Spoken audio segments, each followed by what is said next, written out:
We're just about 2 weeks into the new year.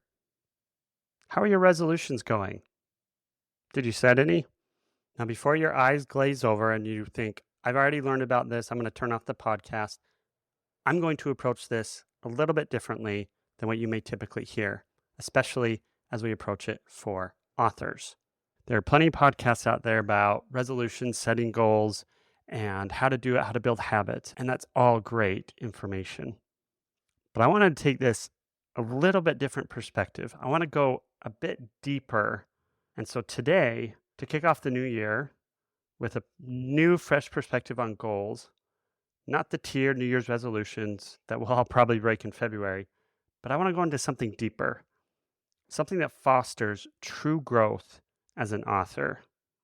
So stick around as we talk about fearless goals, learning through failure, and how to embrace creativity without limits. This is Your Path to Publish. I'm your host, Zach Christensen.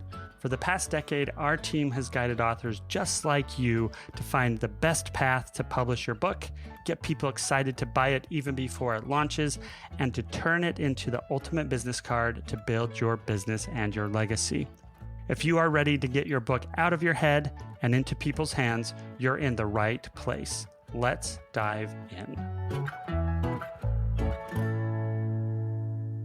So let's start with a question. Why do we even set goals in the first place? Well, goals give us a real sense of purpose and a roadmap to follow. They really push us towards something we believe in that is meaningful, something that we strive for and to be better at. But here's the catch. Too often, we make goals all about the outcome. So for authors, it would be finishing the book, landing an agent, getting your book out into the world, having a bestseller. And when we don't hit that target, or at least hit it to the extent that we wanted to, we're left feeling like we've failed. But what if we flipped that narrative?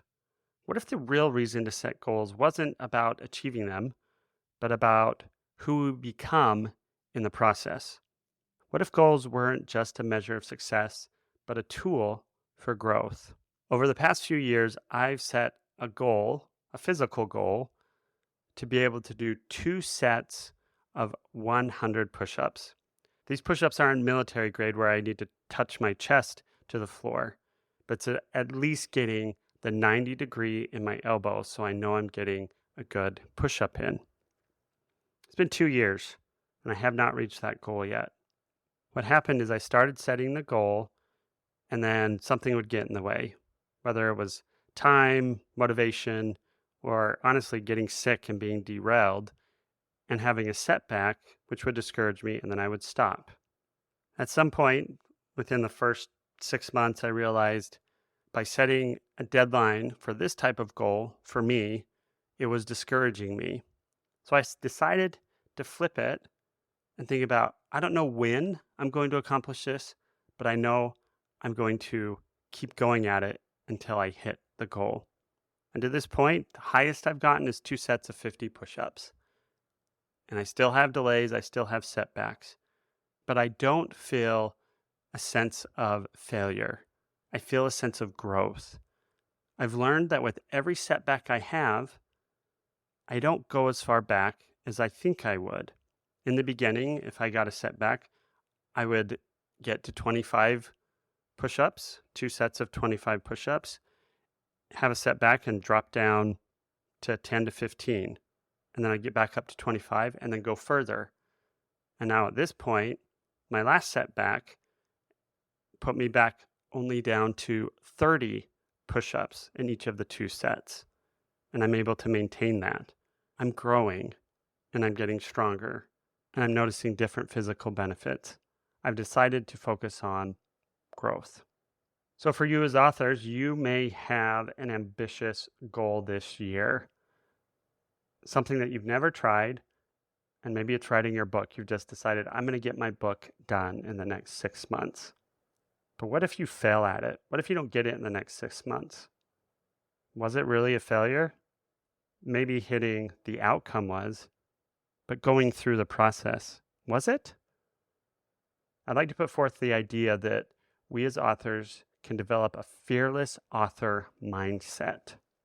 It's about setting goals you might fail at on purpose, because even if you fall short, you'll gain something valuable: skills, clarity, resilience, or maybe even a completely unexpected opportunity because you took action towards that goal.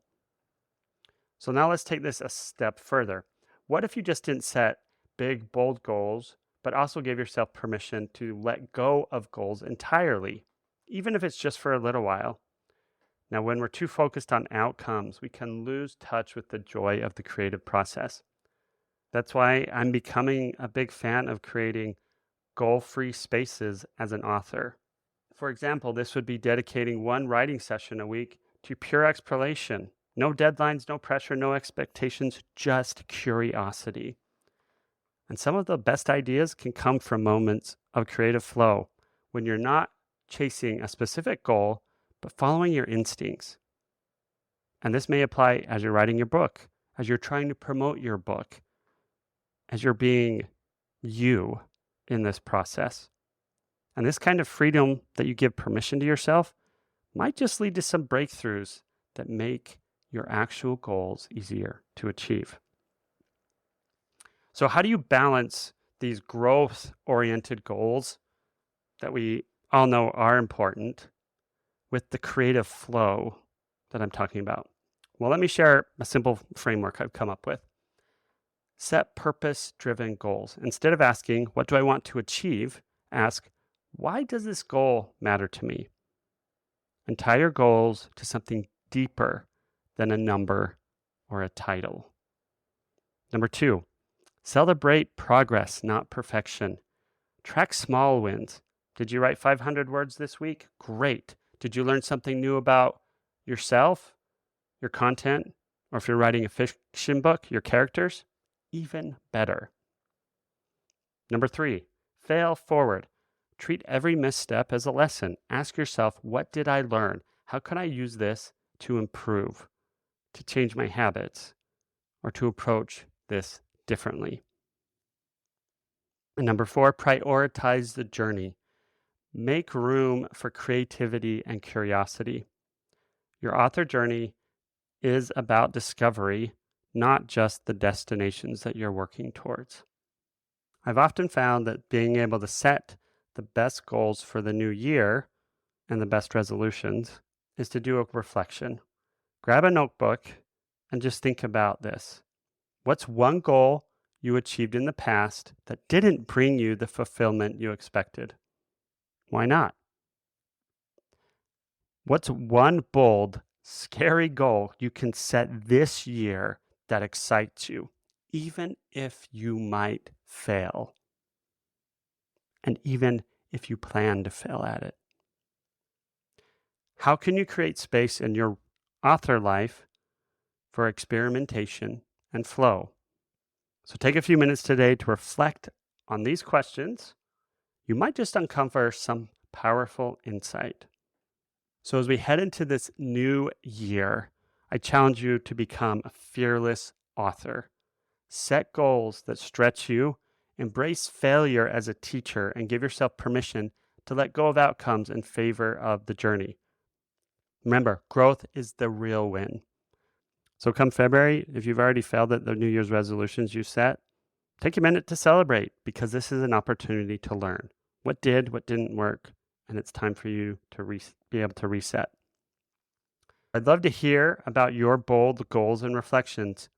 Share them with me on social media, or check out our website and join the Juxtabook Author Edge community. And let's inspire each other to grow this year. Thanks for tuning in to Your Path to Publish. I'm Zach Christensen, and I'll see you next time. Until then, keep writing, keep growing, and keep showing up for yourself and for the impact you want to make.